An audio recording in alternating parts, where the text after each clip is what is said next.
Yo, what's going on? It's the One More Thing Daily with myself, Dave Colombo Jenkins. Daily updates about all of the cool things that One More Thing is involved in and all of the things that we like and make us buzz in the brain and go brrr. Today, I'm going to do something a little bit different. I'm a little bit anxious about doing it because I don't want to be part of the noise on the internet of tutorials and people offering advice. There is some amazing tutorials out there, but I also find, and I end up stumbling on them when I'm going down rabbit holes, of a lot of people just offering advice which is either not particularly well executed, not particularly well thought, or just doesn't come from a place of experience really, and it just comes from a place of trying to make some revenue, which I don't think is quite right, and I don't want to be part of that. But I do have 25 years of experience, 20 years like as a full-time industry professional focusing on music alone, and there's probably something there that we can glean from that I can pass on, which actually is worth some advice. Why am I doing this today? Because next Monday, Monday the 4th of November, I'm teaming up with Matter of Time Studios and Faded Society to host the first session in a 3-part Marketing Masterclass, which sounds quite crazy because I didn't think I was capable of doing a masterclass on anything. But I do have loads of thoughts in terms of good industry practice and thoughts on how to stand out or how to have some type of chance of maintaining some consistency in today's market. There's so many artists, there's so many potential avenues, there's so many potential platforms and ways of getting things out that it's actually really hard to just kind of resonate with the right people. In my talk that I'm going to be doing next Monday, I have like a whole section where I'm kind of explaining the history of press and promotion and how different things are to how they were 20 years ago when I started. And it really excites me, you know, like I'm definitely not one of those good old days type of people. I absolutely love the fact that I can make all of this stuff right here from my little attic office. And you can too as well, like on pretty limited budget. But then it's how you get out to all of the potential fans out of there. And some days, you know, you could be making the best content. You could be putting out really positive things. You could be trying to do your best, but it just doesn't hit. The algorithms are against you. It's just the wrong time. There's other stuff being posted by other people.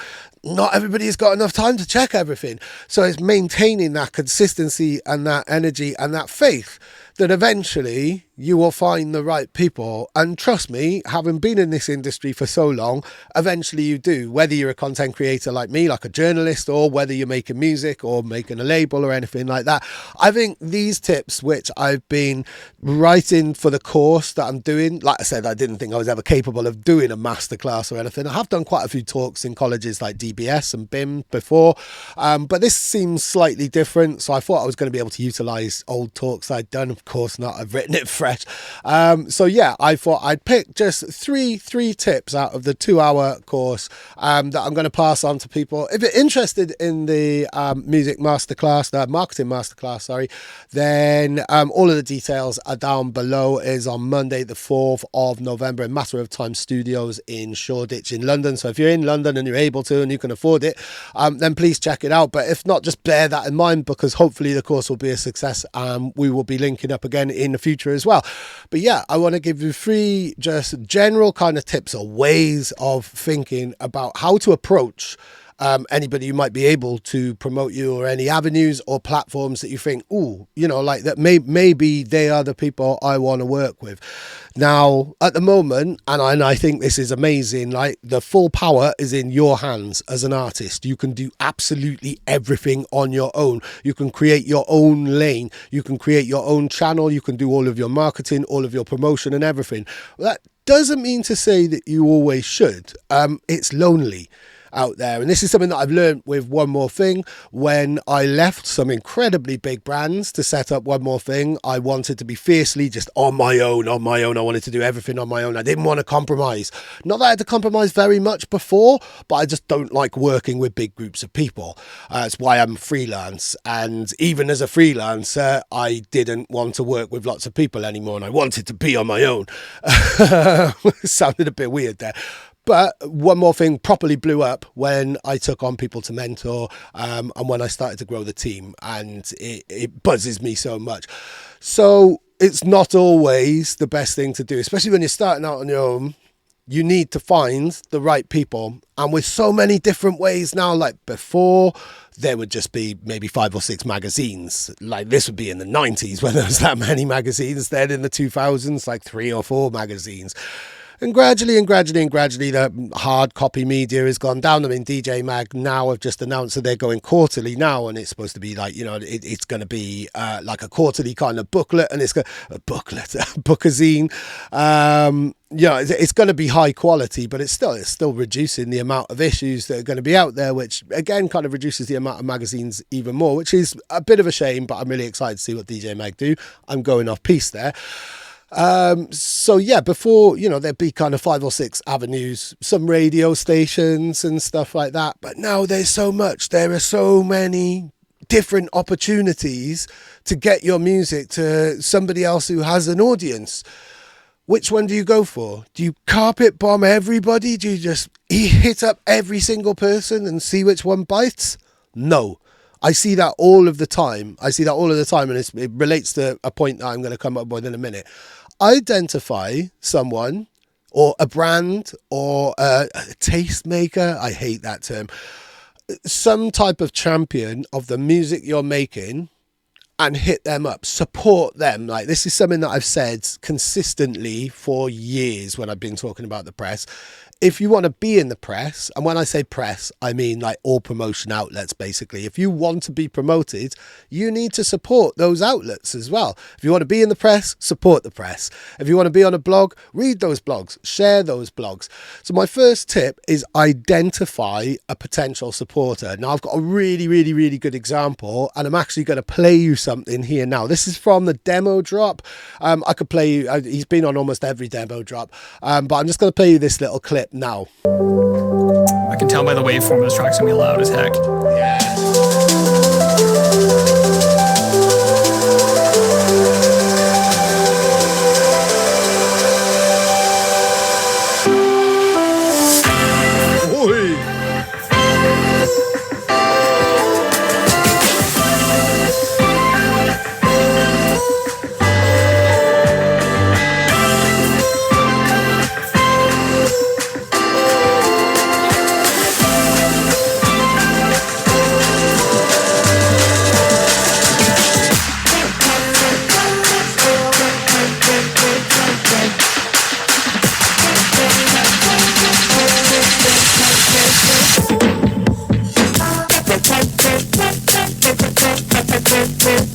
Type of tune that makes me go like that. That's Sonnet, right? Now, I have complete faith in Sonnet that some very, very cool things are going to happen, like with his music, and it's going to come out on One More Thing next year. We've got loads of really exciting plans. He's such a talented, awesome artist, and his sound is just amazing. Every time we play something of his on Demo Drop, it just pops. Now, he told me something. We've been talking and we're developing a release, and we've got something really, really cool going on. But he told me he used to make music a little while ago. He kind of got jaded with the industry a little bit and had gone off. He'd followed his career and stuff like that. He's kind of come back round now a few years later, and he identified One More Thing as the right people that he wanted to work with. And that is the ultimate compliment for me. Like, I have an ego just like everybody else does. When you say nice things, especially when they're coming from the right place, that's the best feeling in the world. You know that you're working with somebody you really like. And then, he's even said, like, and I believe that his music could be on some of the biggest brands out there, brands that I used to work for. But instead, he's identified and he's come to me with his music. He persisted as well. Like, he sent demos quite a few times. I played them and I had them on in the background. It wasn't until I started doing Demo Drop and he came up again and he was in the chat and we really engaged. I was like, whoa, hang on. And yeah, he identified One More Thing as a platform that resonated with how he wanted to work. The messages that we're putting out into the world and into the industry are something that resonated with him. So he identified with us, made an effort to really get in touch, and really, really knocked on the door really, really hard. And I'm so glad you did, Sonnet, if you're watching this. I'm actually going to play you another tune of his, another little clip, because he's just fucking banging. Like, say hi. Bye. I think this is what's called a switch up. Oi, oi, oi, oi, oi. Okay.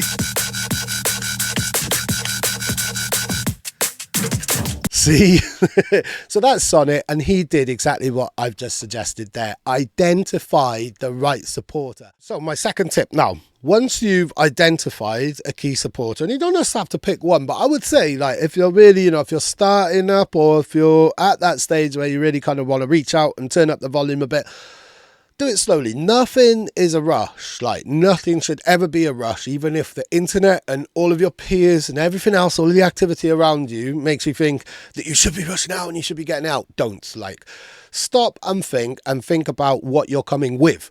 So this is the second point now, is come with a story. Think about your story. Now, there's so many different layers to this.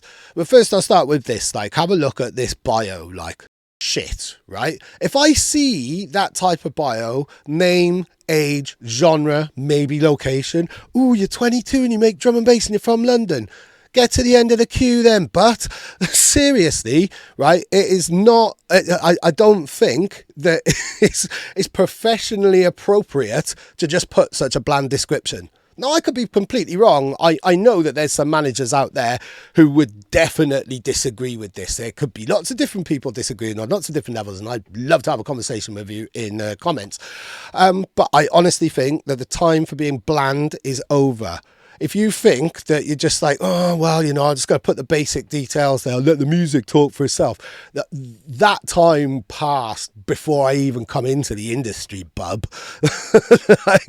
Right? Come with a story. Everybody has got a story. Now, if you're sitting here thinking, well, what's my story? Is there anything special about me? There's special things about everybody. And this is all part of being an artist. Now, as much as this is like, there are certain aspects of what I do which I'm not completely comfortable with. I'm not amazingly comfortable just sitting on my own in a room like this, talking to the camera, hoping that someone might listen.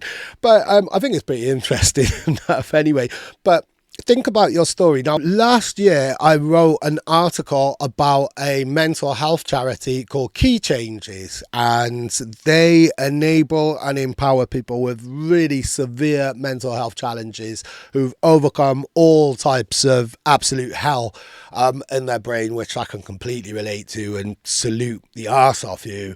It helps them refine themselves and become confident in themselves and empowers them through music. And one of their most popular classes is writing their own bio, because they get all of their clients who come in to sit down and think about themselves completely objectively or subjectively. I can't think of what the right word is there, but they have to think about themselves differently. They have to think about themselves in an artistic way, and they have to write down, they have to brainstorm everything that they could possibly write down about themselves, and from that they've got their basic kind of primordial soup that they can create their bio from. But the most important thing is that it completely changes their confidence. It makes them think about themselves as an artist.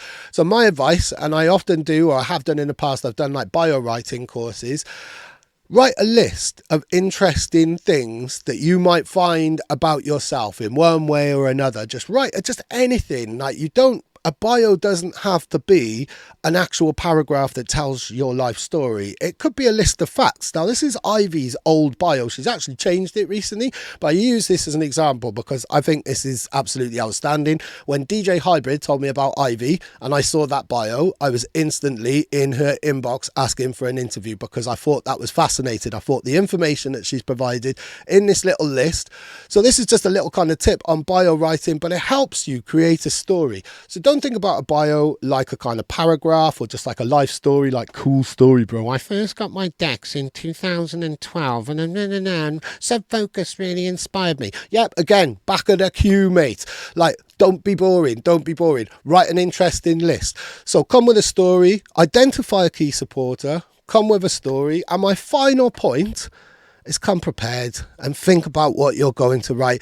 Somebody, and I don't know if you're going to be watching this, if you're watching this, and there's no apology because you shouldn't have sent me this email. Somebody who I know got in touch and thought it was okay to say, oh, this is an amazing set that we've recorded, me and this other person have recorded. Would you mind passing it over to your ex-employers to see if they might host it? Like I said, I do have an ego. As much as I put people first and community first, and I want to see everybody thrive, at the same time, I'm very, very, very sensitive. That completely dissed me. I thought he was offering me something really cool for the channel, and then it was like, oh, can you offer this to your ex-employers? No. Right, think about what you're going to do, because now it's going to take a little while for me to even get back to emails from this person or take it seriously, because it was a flippant email. I've sent flippant emails. Some of them have ended up paying off. When I emailed Sun and Bass, I'd just seen the interview with Fabio interviewing Caliber on YouTube. I thought, I'm going to do that, and literally found Stefano, one of the promoters, one of the founders of Sun and Bass, found his email and hit him up. Like, we'd not really had any dialogue before. 18 months later, that did pay off, but that was a random one. And I was offering services there. I wasn't asking a request. If you get in touch with somebody, and it's not a first impression because I know this person, but would you mind passing it over to somebody else? Like that's a phone call. Like, there's people will always offer advice and help each other out and stuff like that in the industry, but there are certain things where that's a phone call, or that's a, would you mind if I talk to you for a little while, if you've had some dialogue or anything. If you're hitting up somebody with a request, think about what you're writing. Write that email and then go back, do something else and come back to it. Like, sometimes overthinking really, really pays off to a certain degree. Like, I'm starting to overthink, like, bugger, this video is really, really long and I'm babbling on and I should probably re-record it. That's crap overthinking. I'm going to keep all of this in. But yeah, think about how you're writing your request. Think about how you're engaging with people. So that's just three little tips from a whole 2-hour masterclass course session that I'm doing with Faded Society and Matter of Time Studios. And it'll probably be delivered in the same kind of awkward way that I do these videos. But identify a supporter. I think, like, if you're watching these, because not many people do, because we've only just started doing these, they're quite niche. Maybe more of you are watching this because it's an industry tip, and maybe I might do more of them if people are interested and think that there's some interesting things, or, you know, inspiring or informative things that you can learn from. But if you're watching this and you've watched this to the end, here's a little test. Hit me up, yo@one-more-thing.co.uk. Follow those steps. Come with your story, think about how you're going to hit me up, and the first 5 people who respond to this and have ticked all of those boxes in a way that I think, yeah, you need supporting, like, you resonate with me, let's do it. This is a test now. Like, obviously, if I've just done an interview with you recently and you're a regular supporter, or if we've got some plans in the future already, then that's a bit different. But if you're watching this and, you know, you've identified One More Thing as a potential platform that you could work with, or that you would be comfortable with, because none of this, like, if we're talking about niche underground music, and 5% maybe really blow up and make a full-time big buck living, most of us are getting by and side hustling our asses off. Like, this ain't an easy one, so why bother picking someone? Why bother working with someone who you're not going to resonate with, or you're not really completely feeling comfortable with? You're better off going for a smaller channel, smaller brand, who you can look in the eye and go, yeah, I'm happy to work with them. I'm happy that they represent me. I'm happy to represent them, and work together and grow together, instead of hitting a much bigger channel or going to a smaller brand, and because they've got previous connections with a bigger channel, trying to go in that way. That's not going to work. But seriously, like, if you're watching this now, this is a little test to see what happens when you put stuff out into the universe. Hit me up, yo@one-more-thing.co.uk. So yeah, that's it. Some information on marketing yourself as an artist. I didn't really want to do tutorial-y kind of videos or anything like that. There's way too many of them out there, but there aren't that many coming from a music journalist perspective. So maybe this is a new thing or not. Let me know if you found this interesting. Other cool stuff coming up as well, because of course these videos are all about marketing my own shit, which I kind of have been with the masterclass thing. Demo drop tomorrow, 7 o'clock. get your demos in. Demos at one-more-thing.co.uk. Last time was with Tia Kahoot. He absolutely blew me out of the water with his knowledge and his expertise and his just really clear analytical feedback. Kind of made me feel like less of a man or less of a human, less professional. He just came in with such great advice. It did mean that we only went through about half the amount of tunes that we normally do, so I've still got quite a lot of tunes to get through from the last episode. But yeah, it's just me giving my honest feedback, listening to stuff raw and for the first time. There will be some Sonnet in the mix there if you like what I played of Sonnet earlier. And also Thursday we've got the Grand Theft Audio EP with One More Thing, a yearly tradition. I banged on about it in a couple of videos. There's even a lovely video where James and Robbie from Solar are playing me the tunes for the first time. Check it out. And in fact, I'm going to leave you with a little bit of this because it absolutely bumps. This is Hologram. It's called Gucci Bounce, and this is the opening track from the EP. So I'm going to leave you with a little bit of that. It's absolutely bumps. I've got little tingles in the back of my head just thinking about this now. Yeah, so I will be back tomorrow and I'll see you all very soon. Ciao, ciao. Let's go.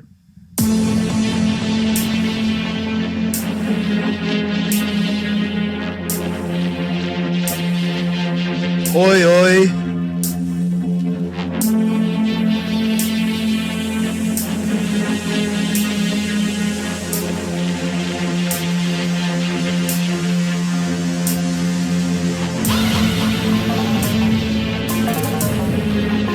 Yeah, liking the sound of this.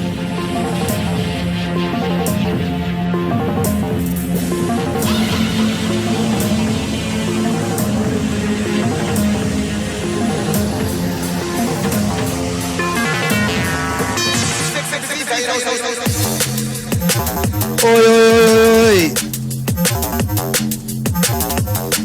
Hello.